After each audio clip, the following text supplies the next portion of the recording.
Here we have Tom Kirchhoff, and he's the chief of Irondequoit Ambulance. Paying for the other guy, basically.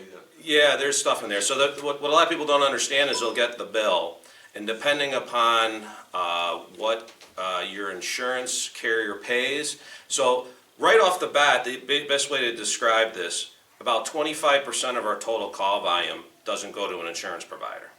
So there's about 12% are good intent, no patient founds, standbys, or other things that require an EMS response but had no patient that you could possibly bill.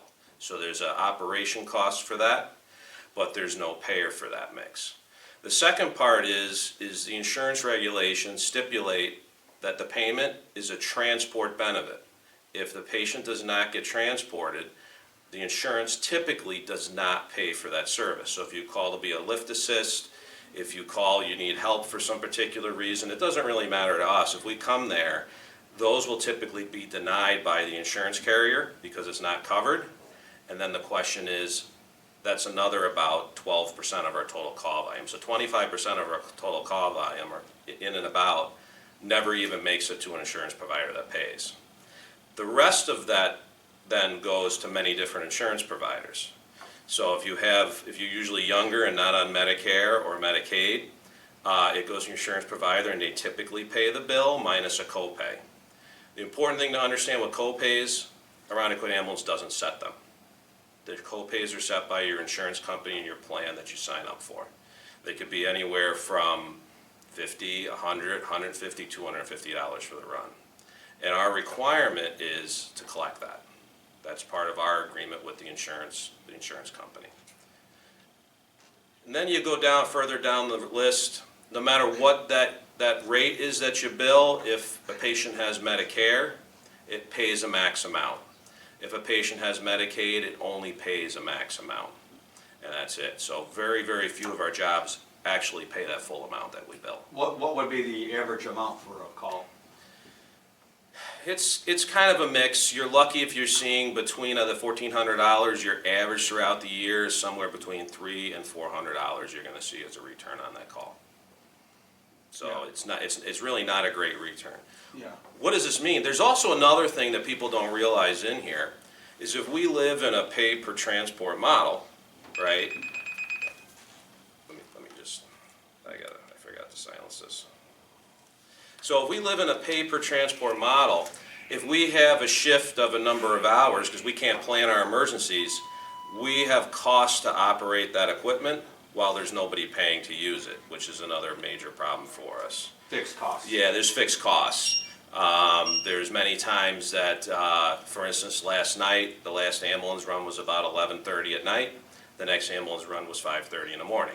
But yet we had to pay 4 people to stay here to manage our calls, which is our normal volume, to have 2 trucks at night. Lights, heat, insurance, etc. Tech. Yeah, and really personnel. That's really the biggest cost to have people here. The most important part of our ambulance corps is people. If we don't have people, any of the equipment in the garage is useless. Do you need people right now? Are you short? We have just touched up to the edge, but the past 3 years since the pandemic, it's been a struggle to keep employees, just like every other business in the community. How come? A lot of them tend to move on. EMS isn't a very high-paying job.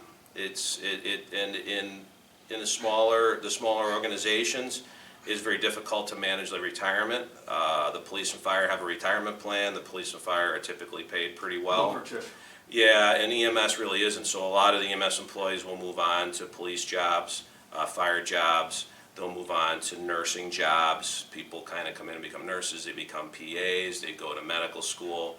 So there's a certain amount of employees that are only transient as they go through. Yeah.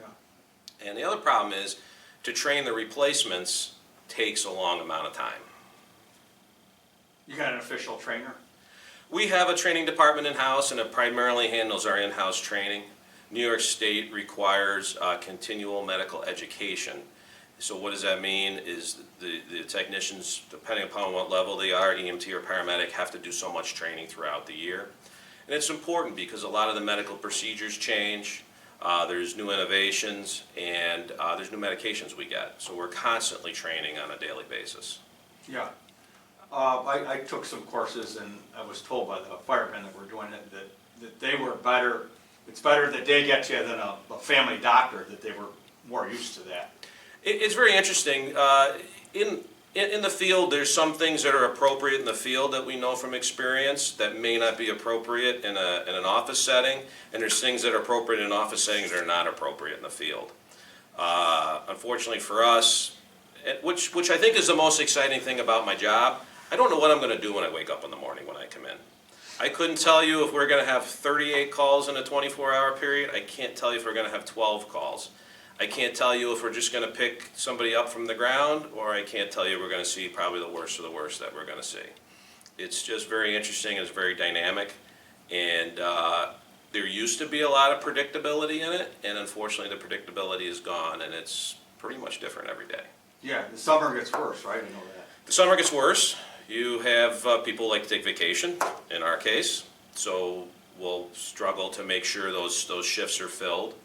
And the town of Irondequoit is interesting. We show up with a large amusement park. We have a bay that gets particularly busy. So Jet skis, boats. Yep, we have a lot of recreation things that add a lot of call volume to us. On top of that, in Irondequoit is very interesting because we have a lot of senior facilities. Yeah, So those stay pretty I see them all the consistent. time. Yeah. Ambulance all the time. We move around to a few major places, but that is a large number of people that are in the area that need a large amount of medical care, and that's part of how we have to do it. Yeah, we had that woman rob the ambulance member somewhere in New York State and drove it into the water. Yes.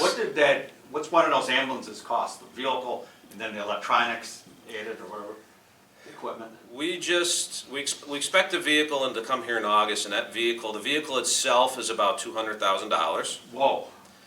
So the vehicle itself is $200,000, and if you start adding equipment to it, a cardiac monitor is about $35,000.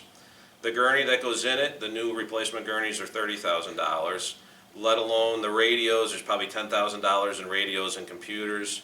I mean, you're probably talking at $250,000, $275,000 worth of equipment that wound up at the bottom of that lake. So, and the other stress on the EMS community right now is our ambulance chassis orders. We ordered a truck in September of '21, and we expect the delivery in August of '23. We're at a 2-year lead time for vehicles. Because of the pandemic? Because of the pandemic, there's no chassis availability or ability to get the vehicles completed. So that's a specific company that makes these ambulances? There's many of them all over the place. We have a supplier we've used and have been confident in years, but there's many different types. You'll see a lot of different size ambulances running around. Usually the different size ambulances, what's on them is typically the same. It's just what fits the needs we have smaller modular ambulances. They work really well for us, and we figure that's best for patient care. You'll see a lot of vans out there. They have applications. We don't have one for them. And there's some very large format vehicles. They're just not appropriate for our use here, just way too big. Irondequoit is convenient. We have a hospital that's 3 miles from most of our locations. So we specialize a lot in short distance transport. If you get into places like Livingston County, Ontario County, Wayne County, you're doing long distance transport. Mercy flight. Yeah, and then you have helicopters that pop up in there too. Yeah. We're lucky here, we don't play with helicopters much.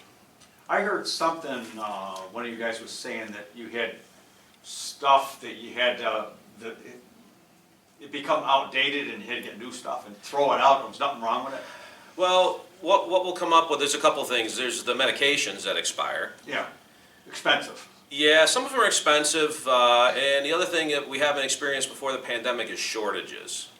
So we've had shortages of common items, which spends a lot of administrative time trying to find them or track them. And as soon as it becomes short, the costs go up a lot. There's one medication right now that's a shortage. It's called glucagon. It's $250 a dose. So that's pretty expensive medication to give. And then it really comes to equipment. We have 5 cardiac monitors. They're $33,000 a piece. And there's a timeout date. Most equipment should be slated for replacement at 7 years. So we're constantly having to plan for it. It's out of date. Some of the algorithms are out of date, and the other problem is you'll have the last problem we had with the cardiac monitors that were, the technology was approaching on 10 years, they stopped manufacturing the boards that were inside of them. Yeah, I know that trick, yeah. Yeah, so we had parts that were no longer available, and it was either plan for replacement now, or when it breaks, you'll be short. Yeah, yeah. So, and in a case like a cardiac monitor, there's not a lot of these laying around. So as soon as that monitor is out of service and not available for use, that impacts patient care very, very quickly. Because that cardiac monitor is our bread and butter. Every time that truck goes out, that cardiac monitor is typically on So somebody. even if it's not a heart attack, or, I mean, if the guy gets a head injury or whatever, Yeah. you're monitoring that heart. You could be monitoring the heart. There's other monitoring in there. There's blood oxygen levels monitoring. There's carbon dioxide levels we can monitor, blood pressures, heart rates. There's a whole host of things that those monitors do that you kind of don't see on the front side. Yeah, so you wanna know if the guy's alive or, still, There's a lot of indicators, and when you put them all together, it helps you paint a proper picture of if your patient is sick or not sick. And that will steer your further care.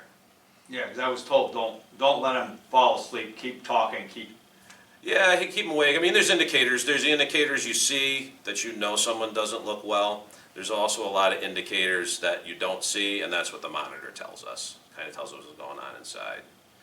And the monitor will give us indications. We carry a lot of pharmaceuticals and therapies that are frontline at a hospital. Usually a lot of cardiac care type stuff. Sometimes you have to speed hearts up. Sometimes you have to slow them down. Sometimes you have to change blood pressures. And there's a whole host of things we can do for each of those. what